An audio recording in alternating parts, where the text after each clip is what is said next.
Drage gledalke in spoštovani gledalci, lepo pozdravljeni. Čas je za osrednjo informativno oddajo VTV Magazin. Tokrat smo za vas pripravili 6 prispevkov.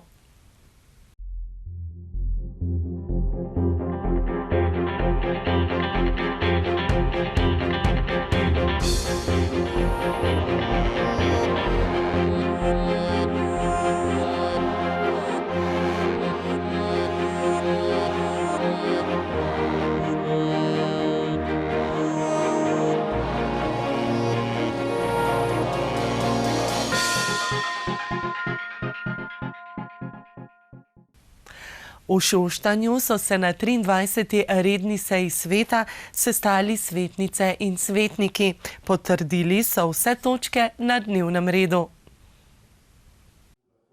Svetnice in svetniki so se seznanili s poročilom komunalnega podjetja Velenje za leto 2024, ki ga je predstavil direktor magister Gašper Škarja.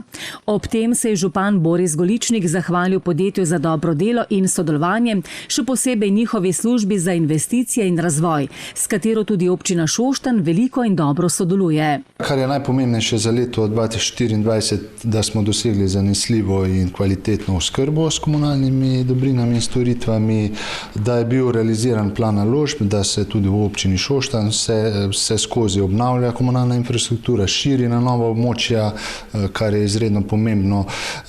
Edino, kar nam ni uspelo, je ta nek pozitiven poslovni izid zaradi znanih razlogov, oskrba s toploto, ki je prispevala k negativnemu poslovanju v lanskem letu. Mi vse skozi gledamo in poudarjamo, da gre to za enoten, celovit sistem oskrbe z vodo za celotno Šaleško dolino, oskrbe s toploto za obe občini, mestno občino Velenje in občino Šoštanj, in tudi mi vse razvojne programe, dokumente izvajamo na tak način kot neko nedeljivo celoto.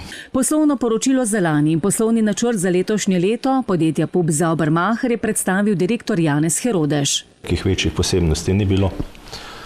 Na terenu smo pač izvajali dejavnosti v skladu s veljavno koncesijsko pogodbo in pa s tehničnim pravilnikom. Tudi kar se tiče podzemnih zbiralnikov, ugotavljamo, da je odziv občanov zelo pozitiven, tako da podpiramo samo nadaljevanje tega projekta. Investicije smo izpeljali v okviru načrtovanih. Na področju same zakonodaje kakšnih sprememb ni bilo, tako da samo delo je potekalo nemoteno in zadeve so bile po naši presoji uspešne. Kar se tiče področnega centra za ravnanje odpadkov, lahko rečem, da smo zelo aktivni na samem delu idejnega projektiranja in pa vseh ugotovitev, ki so potrebne za v nadaljevanju postopek OPPN-ja. Na nek način trenutno smo v fazi, kjer se dodatno opravlja geodezija na terenu in vkolikor bomo v tej smeri dobili zeleno luč, imamo vse pripravljeno za nadaljnji postopek, ki se na nek način nanaša na uspešno izvedbo OPPN-ja. Zaradi uskladitve zakonodajo je bilo potrebno posodobiti statut občine Šoštanj in poslovnik občinskega sveta občine Šoštanj. Zakon o volitvah se je noveliral in nekako usklajujemo te zadeve, da bo tako, kot mora biti urejeno.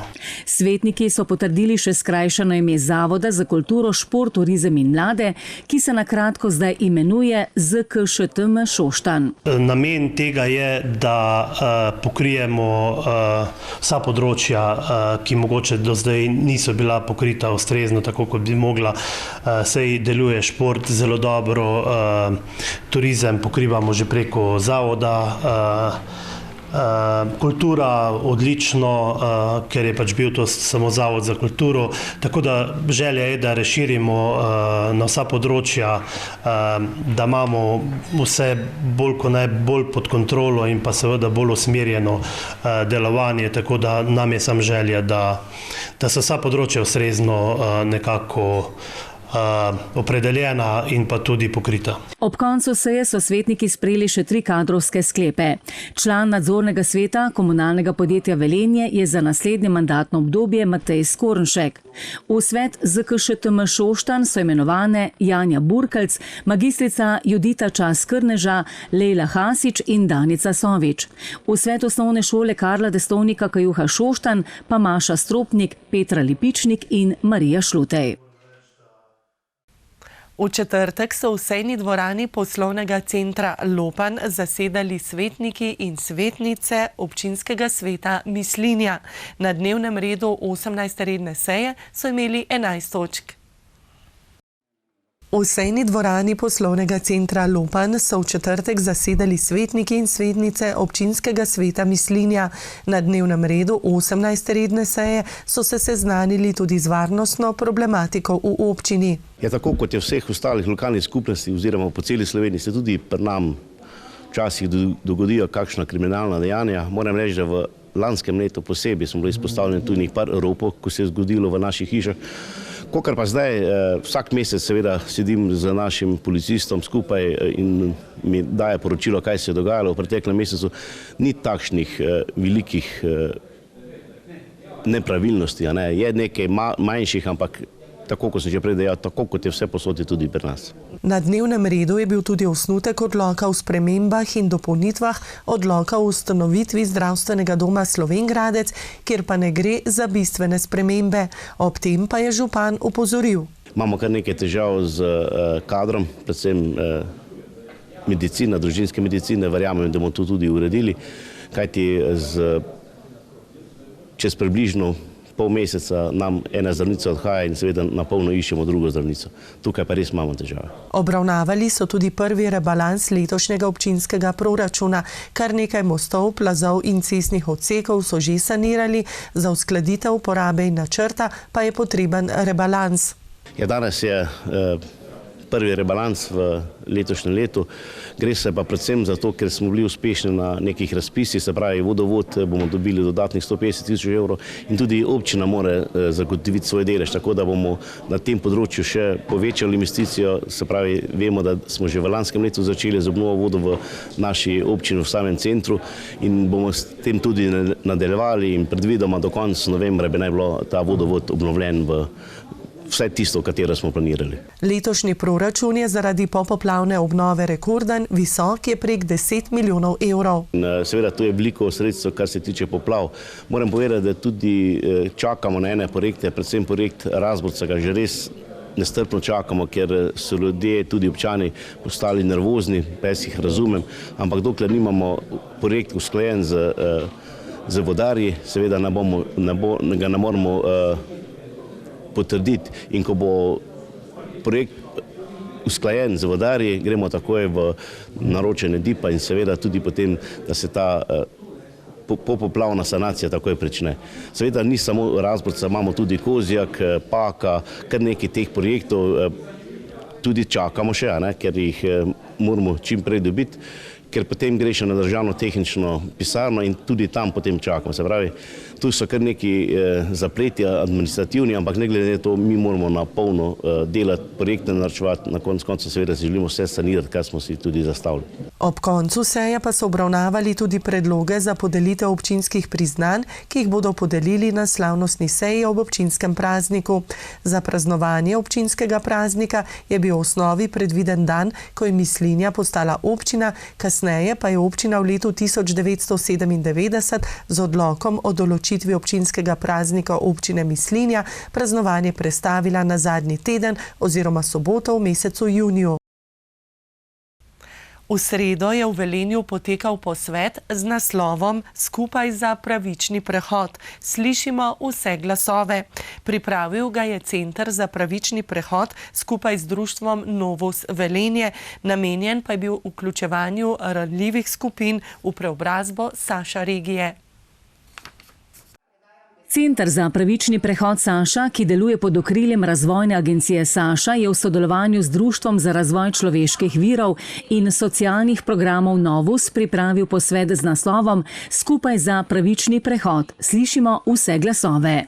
Pomembno je, ker si prizadevamo, da bi bil prehod vključujoč. To pomeni, da vključimo socialno enakopravnost, da vključimo gospodarski preobrazbo in okoljsko trajnost. Se pravi, vsakemu segmentu posvečamo svojo pozornost in danes so nas po redu ranljive skupine, tudi še v 2 nadaljnih ponovitvah in upamo, da bo zelo konstruktivno. Posveta so se udeležile nevladne organizacije. Njihovi člani spadajo med ranljive ciljne skupine, pa tudi posamezniki, ki se sami soočajo z različnimi življenjskimi izzivi, kot so bolezen, invalidnost, brezposelnost in komunikacijske ovire. Ranljivih ciljnih skupin je ogromno.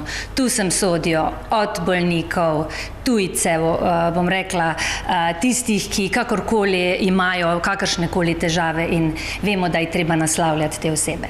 Te osebe so pomembne zato, ker so del nas. Saša regija ima te osebe in težko si je zatiskati oči, da teh oseb ni. Te osebe so največkrat spregledane, nimajo tistega glasa, ki bi govoril za njih. In zato smo danes mi tu v Društvu Novus. V Društvu Novus smo zelo počaščeni, da imamo danes priložnost organizirati tak dogodek, kjer bomo vključevali ravno te osebe. So se te osebe z velikim veseljem odzvale? Ja, moram povedati, da vsi skupaj smo zelo, zelo čakali na tak posvet. Namreč videli boste tudi, da je bil velik interes, da imamo poln prostor, v katerem se bo danes govorilo, debatiralo. Tu se ne bo predavalo, ampak tukaj bomo zbirali predloge. Bistvo je, da seveda te osebe, to so ranljive osebe, imajo svoje težave, imajo svoje izzive, ki jih največkrat nimajo na koga naslavljati. In naš cilj, naša želja danes je, da seveda skupaj z njimi pogledamo, kaj so te težave, kaj so njihovi izzivi in da skupaj poiščemo predloge za rešitev teh izzivov. Zelo smo veseli, da imamo možnost v sklopu pravičnega prehoda izvajati to delavnico, kajti ta delavnica je prva izmed 3, ki jih imamo v planu. Dogodek je potekal v obliki svetovne kavarne z odprto razpravo o izzivih in priložnostih v regiji Saša. Zato, ker sem predstavnika takih ranljivih skupin, ampak močni, kot ste sama prej povedala, zato, ker se mi zdi, da morajo imeti svoj glas, da se jih bo slišalo in da se bo o njih govorilo. Ker oni so tisti, ki nam dajajo moč, ki so del te družbe. Jaz sem pravzaprav predstavnica Društva za boj proti raku Velenje, vseh tistih, ki so preboleli to bolezen, vsi tisti, ki se borijo z njo in seveda vsi tisti, ki jim je za zdravje mar.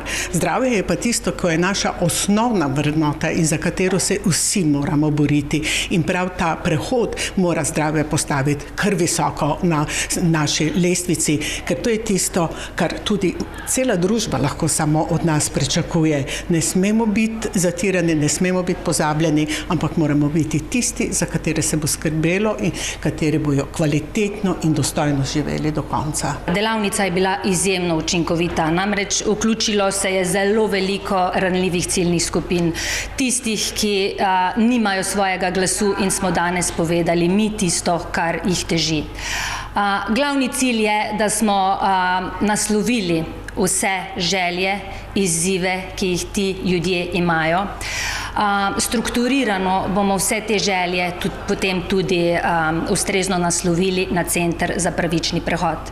Kajti pravični prehod je tisti in le takrat, kadar bojo vključeni tudi ljudje. Kajti ljudje so največji socialni kapital. Cilj posveta je bila izmenjava pogledov, iskanje skupnih rešitev in novih idej, ki bodo prispevale k še boljši, bolj pravični in vključujoči regiji. V Laškem letos obeležujejo 80-letnico organizirane vzgoje in izobraževanja. Slovesnost ob jubileju so pripravili v veliki dvorani hotela Termalna Park Laško. Prvi zametki predšolske vzgoje na območju laške občine segajo v leto 1945, ko so po koncu druge svetovne vojne začeli sistematično skrbjo za najmlajše. Ravnateljica vrtca Laško Jerica Laznik-Mokotar pravi, da je od takrat predšolska vzgoja v Laškem prehodila dolgo in bogato pot.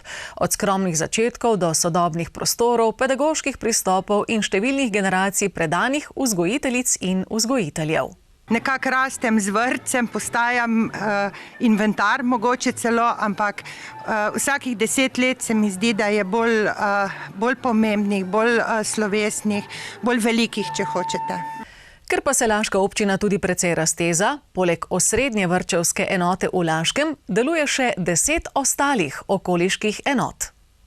Delujemo na 10 lokacijah, na 10 enotah, smo precej veliki, pokrivamo, bom rekla, vse krajevne skupnosti v občini Laško, razvejani, imamo upisanih približno 500 otrok, tako da smo, bom rekla, kar v slovenskem povprečju med srednje velikimi vrtci. Ob tej pomembni obletnici je vrtec Laško pripravil tudi slovesnost, ki je pretekli torek potekala v veliki dvorani hotela Termana Park Laško.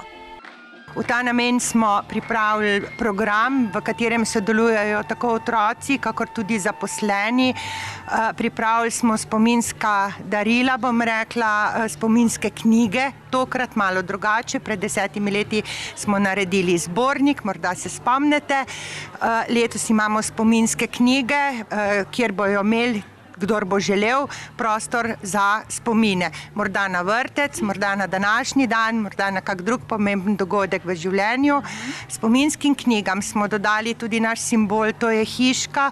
V hiško smo zapakirali simbol mesta Laško, to je lilija. In z navodilom, naj se lilija posadi in občudujemo, kaj raste. Vrtec Laško je svoja vrata odprl leta 1945, kmalu po drugi svetovni vojni. Njegova vloga v lokalni skupnosti se je skozi leta spreminjala in da je praznovanje tako visokega jubileja za Laško občino še kako pomembno, se strinja tudi župan občine Laško Marko Šantej. Tu ne grem predvsem za številko, gre v glavnem za vsebino, ki je v ozadju. In vsebina je predvsem naša osnovna oziroma osrednja vzgojno-izobraževalna institucija, ki skrbi za vzgojo in izobraževanje naših predšolskih otrok, se pravi tistega našega jedra generacije, ki bo prišla za nami. In v teh 10 enotah, ki delujejo po celotni občini, res zagotavlja tisto, kar si praktično vsak starš, ker tu lahko govorim iz lastne izkušnje, tudi sam želi. In sicer, da so otroci tam na varnem, da pridejo domov siti, da ne nazadnje ustvarjajo, se razvijajo. To je razvidno praktično iz vsakodnevnih izdelkov, ki jih dobivamo na dom. Potem pa doma z veseljem seveda počebljajo o novih prijateljstvih in dogodivščinah, o tem, kaj dobrega so skuhali v kuhinji kuharji in pa kakšni supermeni so ne nazadnje njihovi hišniki, ker znajo vse popraviti in lepo urediti okolico, in mislim, da je to tisto, kar največ šteje. Osrednja enota vrtca Laško je bila v zadnjih letih deležna tudi prenove. Občina pa bo po besedah župana Marka Šanteja tudi v prihodnje podpirala razvoj vzgoje in izobraževanja. Občina Laško kot ustanovitelj javnega zavoda je seveda zadolžena na eni strani za pokrivanje razlike plač, se pravi celotnega materialnega oziroma finančnega poslovanja, razlike cen vrtcev, kar ne prispevajo starši. Na drugi strani pa seveda tudi za ves ta investicijski del, in če so bila v preteklosti praktično v celoti sanirane večine, se pravi objektov, je pa letos na vrsti še vrtec v Rimskih Toplicah, kjer smo praktično ravno zaključili z javnim naročilom. V zaključni fazi je izbor izvajalca in pričakujemo, da v letošnjem letu energetsko posaniramo še to, ne nazadnje zadnjo enoto, ki še ni energetsko posanirana, se pravi Rimske Toplice. Zbrane ob visokem jubileju je v veliki dvorani hotela Termana Park Laško nagovoril tudi generalni direktor Direktorata za predšolsko vzgojo in osnovno šolstvo na Ministrstvu za vzgojo in izobraževanje Rado Kostrevc. Vrtčevih 80 let je neka dolga pot, ko danes pogledamo nazaj, verjetno ni bilo enostavno začeti v povojnem obdobju, v času, ko seveda se je začela neka industrializacija, ker so različne politične paradigme oziroma nova paradigma iskala svojo priložnost, ko so se ženske pospešeno zaposlovale in ko je bilo potrebno poskrbeti za varstvo otrok. V tistem obdobju je vrtec nekako imel osnovno poslanstvo varovanja otrok. Ampak z razvojem tudi družbe je seveda tudi predšolsko obdobje pridobilo na svojem pomenu. Začelo se je zavedati strukturiranega okolja, rutine, igre kot didaktičnega sredstva in seveda temu primerno prilagajati tudi delo z otroki. In temu primerno so se razvijali tudi strokovni delavci. Strokovnih delavcev se je v 80-ih letih od samih začetkov vzgoje in izobraževanja v Laškem zamenjalo kar nekaj. In zagotovo se jih bo tudi v prihodnosti. A poslanstvo vseh je samo eno, da se predšolski otroci pri njih počutijo ljubljeni in varni. Festival Velenje tudi letos skupaj z drugimi zavodi, društvi in podjetniki pripravlja poletne prireditve pod skupno blagovno znamko Poletje v Velenju 2025. Na novinarski konferenci v Galeriji Velenje so predstavili letošnji program, ki od 1. junija pa vse tja do 31. avgusta prinaša 450 različnih dogodkov za vse generacije. V poletnih dneh se bo v Velenju in okolici zvrstilo 450 kulturnih, zabavnih, turističnih, izobraževalnih, športno-rekreativnih in drugih dogodkov na 40 zunanjih in notranjih prizoriščih. Med temi bo 40 koncertov, 8 scenskih prireditev, 96 aktivnosti za otroke, 10 večjih športnih dogodkov, 122 filmskih projekcij in 147 drugih aktivnosti, kot so predavanja, delavnice, turistična vodenja, tržnice in kulinarični dogodki. Kar nekaj dogodkov bodo pripravili lastniki gostinskih lokalov. Ob skupni blagovni znamki Poletje v Velenju ohranjajo tudi že uveljavljene znamke posameznih sklopov prireditev. Med njimi je zagotovo tudi festival poletne kulturne prireditve, ki so eden najstarejših tovrstnih festivalov v Sloveniji. Začel pa se bo, in s tem tudi celotno poletje v našem mestu, 1. junija na Velenjskem Titovem trgu, ko pripravljamo res čudovit koncert slovenske popevke. Sicer pa med poudarki tega poletja zagotovo še zasedba Divanhana, koncert skupine Šankorok, folklorna skupina iz Paragvaja, ki prihaja, koncert skupine Orleki, ki bo tudi nekakšna počastitev tega rodarskega praznovanja. In pa seveda, vedno smo ponosni na to, če lahko povabimo uspešne Velenjčane v naše mesto. Letos bo to harfistka Tina Žerdin, ki bo nastopila na Velenjskem gradu. No, tradicionalno tudi tokrat pripravljamo Iztoka Mlakarja, ki je vedno hitro razprodan. Smo pa zelo ponosni, da se serija otroških dogodkov, ki jih pripravljamo v mestu, vsako leto kar povečuje, da družine radi prihajajo na to, tako da tradicionalne znamke kar ohranjamo. Se pravi, vsako soboto se bomo srečevali pred Domom kulture na otroških lutkarijah, vsak torek na otroških igrarijah. Letos dodajamo še eno novost, in sicer bo Pikina vila Čira Čara, ki ima svoje mesto ob Velenjskem jezeru odprta vsako nedeljo, tako da bodo lahko obiskovalci tudi pokukali. In pa seveda vrsto festivalov, 8 ali 9 smo jih našteli skozi to poletje, ki jih pripravljajo tudi drugi organizatorji. Ključno pa se mi zdi to naše povezovanje, dobro sodelovanje. Praktično skoraj ni večjega dogodka, kjer se ne bi vsi povezali in vsak prispeval nekaj, kar lahko, zato da je poletje lepo in uspešno. Gre ponovno za velik organizacijski zalogaj. Recimo samo festival pripravi več kot 70 dogodkov skozi poletje, to pomeni, da praktično vsak dan pripravljamo nekaj. So manjši in pa večji dogodki, ampak vsak zahteva kar nekaj aktivnosti. Nekako jih z veseljem upravljamo, imamo pa tudi močno podporo naše ustanoviteljice Mestne občine Velenje, ki financira večino programov. Moramo vedeti, da je v sklopu Poletja v Velenju zagotovo vsaj 80% dogodkov še vedno brezplačnih v našem mestu in da je le nekaj večjih koncertov takšnih, ki so plačljivi, in to brez pomoči seveda občine, pa tudi drugih partnerjev, se pravi nekih donatorjev, sponzorjev, in pa tudi razpisov verjetno ne bi bilo mogoče. Ampak zaenkrat to skupnimi močmi gojimo. Med organizatorji je tudi Mladinski center Velenje, ki z društvi mladih pripravlja pester program. Pa bi izpostavil mogoče srečanje ameriških avtomobilov, Days of Thunder, ki že letos četrtič tradicionalno potekajo prvi vikend v juniju na Visti, kjer se predstavi več kot 250 različnih ameriških avtomobilov. Letos se nam bojo pridružili tudi lastniki Indian ameriških motorjev, hkrati bo pa vse pospremljeno z bogatim koncertnim in kulinaričnim programom. Izpostavil pa seveda tudi naš najdaljši, najbolj tradicionalno nacionalen festival 28 dnevi mladih in kulture, ki bodo potekali konec avgusta, tako kot vedno. Letos smo močno pomladili programsko ekipo, kar se pozna tudi na programu, tako da poleg različnih koncertov, kreativnih delavnic, performansov, gledališča, filmov, bomo tudi letos naslavljali različne družbene teme. Letos so se mladi odločili, da bodo dodali rdečo nit festivalu A vemo, kam gremo, ker bodo skozi različne umetniške projekte v bistvu naslavljali od prestrukturiranja prihodnosti naše doline vse do težav ali pa rešitev umetne inteligence. Zavod za turizem Šaleške doline poleg programa na Velenjski plaži, Vista parku in Vili Bianchi, s katerimi upravlja, pripravlja tudi druge aktivnosti. Predvsem organiziramo številna tematska vodenja, ki so namenjeni tako prebivalcem našega mesta, kakor tudi gostom, ki prihajajo v naše okolje. Letos se nam zdi zelo pomembno, da tudi v poletnih mesecih rodarski dediščini in poklonu ob 150-letnici premagovništva namenimo prav poseben poklon, zato bodo v tem kontekstu tudi organizirana posebna tematska vodenja. Potem so tukaj 5-zvezdična doživetja, ki jih imamo v naši Šaleški dolini, razpisani termini.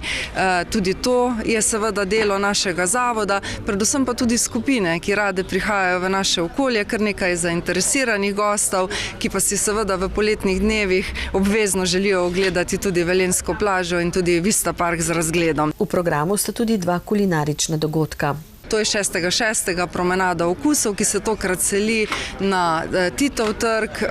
Razmišljali smo tudi o lokaciji na promenadi, pa smo dobili od Ministrstva za šolstvo prijazen dopis, da v tem obdobju potekajo še zadnji testi, tudi matura poteka, pa smo prijazni seveda in seveda vsem maturantom in vsem, ki pišejo ta dan posebne preizkuse, želimo uspešno na tej poti, zato se selimo pač na Titov trg. Jaz upam, da bomo z 20 gostinskimi ponudniki prav tako poskrbeli za prijetno vzdušje. Titov trg je sicer velik, ampak se bomo potrudili, da bo dogajanje med 10.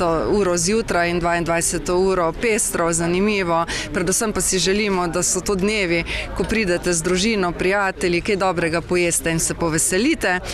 Potem pa med kulinaričnimi dogodki izpostavljam še dolgo mizo, ki bo konec avgusta v sodelovanju z Šilci. Velenjska plaža se letos odpira 2 tedna prej kot običajno, predstavitev prenove bo 13. junija, dan kasneje se prične pester poletni program. Tukaj vemo, da ni prisotna samo gostinska ponudba, so ponudniki, ki predstavljajo aktivnosti športov ob vodi, na vodi. Mi bomo pripravili programe, ki bodo namenjeni predvsem tudi družinam z otroki, ker tukaj sledimo tudi ciljem, ki smo si jih sami strategiji zastavili, družinam prijazna destinacija in kot že povedano, zvečer v organizaciji zunanjega organizatorja tudi koncert Severine. Posebno pozornost namenjajo družinam. Tukaj so ponudniki zelo dobro vključeni v to zgodbo, tako da moram povedati, da jih ne pripravlja samo zavod, gre tudi za druge akterje. Veseli me tudi to, da se klub vodnih športov vedno bolj vključuje v turistično zgodbo, kar je zelo prav. Poleg klasičnega doživetja na Pletrci bodo letos organizirali tudi posebna doživetja s tako imenovano koktejl zgodbo za manjše skupine. Skratka, vedno kakšna dodana novost. Poletje v Velenju pa bo zanimivo tudi za športne navdušence. Že 5. junija bo v Rdeči dvorani druga finalna tekma državnega prvenstva velenjskih rokometašev Slovanom. Takoj naslednji dan bo štart kolesarske dirke na Visti, ko bo štart druge etape kolesarske dirke po Sloveniji. Potem pa bi bilo za izpostaviti v mesecu juniju še vikend med 13. in 15. junijem, ko v goste v Rdečo dvorano prihajajo reprezentantke v odbojki Slovenije, Španije in pa Grčije. Vsak dan bo potekala ena tekma in res pripravljamo vrhunski spektakel, športni dogodek. Potem pa je še vrsta drugih aktivnosti, ki se bodo zgodile skozi poletje, pa morda za izpostaviti v mesecu juniju, 21. junija, tudi 70 let smučarsko-skakalnega kluba Velenje in dan slovenskih skokov, ko bodo v Velenje prišli vsi najboljši smučarski skakalci in skakalke. Potem pa so tukaj še poletni tabori, ki jih pripravlja Športna zveza v sodelovanju z Rdečo dvorano in različnimi klubi, tako da športna ponudba v mestni občini Velenje bo zelo bogata. Organizatorji poletja v Velenju verjamejo, da bo Velenje prireditveno eno najbolj živahnih mest v Sloveniji. Večina dogodkov ima za primer slabega vremena nadomestno lokacijo, če pa je prireditev vendarle odpovedana, jo v letu dni organizirajo ponovno. Svet za preventivo in vzgojo v cestnem prometu občine Polzela je pred občinsko stavbo pripravil pestro dogajanje, namenjeno kolesarjem in ostalim udeležencem v prometu. Na dogodku so preverjali tudi ustreznost opreme koles. V sredo je bilo pred občinsko stavbo na Polzeli in pred šolskim igriščem zelo živahno. Svet za preventivo in vzgojo v cestnem prometu občine Polzela je kot vsako leto spet pripravil dogodek, namenjen kolesarjem in pešcem v prometu. Svet za vzgojo in preventivo v cestnem prometu občine Polzela se zaveda vseh teh nevarnosti, ki jih prinaša toplejše vreme. Tako da v prvi vrsti je današnja preventivna akcija namenjena kolesarjem in pa zlasti tudi e-kolesarjem, ravno zaradi tega, ker opažamo tudi na našem področju povečano število prometnih nesreč. Eno je to, kar je statistika. Vsi vemo, da smo že v lanskem letu, je bila tudi smrtna žrtev v Sloveniji, kar se tiče e-kolesarjev. Veliko pa je tudi takih nesreč, ko ljudje recimo ne prijavijo, pa tega ni v policijskih statistikah. Tako da absolutno opozarjamo ljudi, podpiramo gibanje, naj se gibajo, naj bojo aktivni, treba pa je poznati recimo specifike e-kolesa, to kolo je težje, dobro se je treba z njim seznaniti, pa ko ga ljudje kupijo, mogoče ni treba ravno že prvi dan na ne vem kakšen hrib, ampak počasi, da ga spoznajo. Obiskovalce so opozarjali, naj predvsem v večernih in nočnih urah poskrbijo, da bodo vidni. Zdaj, ko bojo dnevi vroči, pa se bodo nekateri tudi pozno po noči odpravili na sprehod. Naj imajo neko svetlobno telo in ob tej priložnosti je tudi občina Polzela, SPV, izdala tako svetlobno telo. To je neke vrste kresnička, pa res svetujemo, da jih ljudje nosijo, da pa vsi tudi spoštujejo to, kar velja za vse udeležence v prometu. Alkohol, prevelika hitrost, uporaba mobilnega telefona med vožnjo, to so dejavniki, ki lahko privedejo do hude prometne nesreče. Na dogodku so preverjali ustreznost opreme koles, pripravili so kolesarski poligon, kjer so si udeleženci pridobili preventivne nagrade. Šolarje, ki kolesarijo v šolo, so opremili s preventivnimi lučkami. Glede varnosti v cestnem prometu je vedno povedanega premalo. Skrbimo za to, da že iz vrtca ven izobražujemo otroke, na kaj naj bodo pozorni v samem prometu. Tu gre za peš hojo, uporabo kolesov, potem ko so malo starejši, in v okviru pomoči Zveze šoferjev in avtomehanikov izvajamo preglede koles. Na dogodku so sodelovali tudi policija, osnovna šola Polzela, ZŠAM Savinjska dolina in prostoferji občine Polzela. Teh je trenutno 10. Jaz sem od začetka, odkar smo ustanovili od 17. maja, to se pravi 3 leta je letos, kar imamo to. Jaz sem se pač pridružil s tem namenom, da pač naredim neko dobro delo, ali pa da pomagam, tako da imajo vsi ljudje preskrbljen prevoz. 2 leti in pol nazaj, zakaj sem se pridružil, rad pomagam, se rešim bolnim ljudem. To je to. Tako je to, ker jaz sem tudi bil inštruktor v avtošoli in sem se ukvarjal s tej varni vožnji in mi je tudi takoj, ko je to prišlo ven, so nam takoj dali možnost, da bi tudi bili kot prostoferji, s tem, da obnavljaš znanje cestno-prometnih predpisov, pa tudi pomagaš starejšim, ko rabijo prevoz za kam ali bolnica ali kaj. In tudi pri razlagi, kako se obnašati v prometu. Poleg spretnostne vožnje s kolesi in ogleda vozila prostofer so se obiskovalci lahko preizkusili tudi v spretnosti z različnimi očali, ki dajo občutek hoje v vinjenem stanju. Dobili pa so tudi različna odsevna telesa za bolj varen sprehod in kolesarjenje. To je bilo vse v tokratni vdaji VTV magazin. Spoštovane gledalke in dragi gledalci, hvala, ker ste bili v naši družbi in nasvidenje.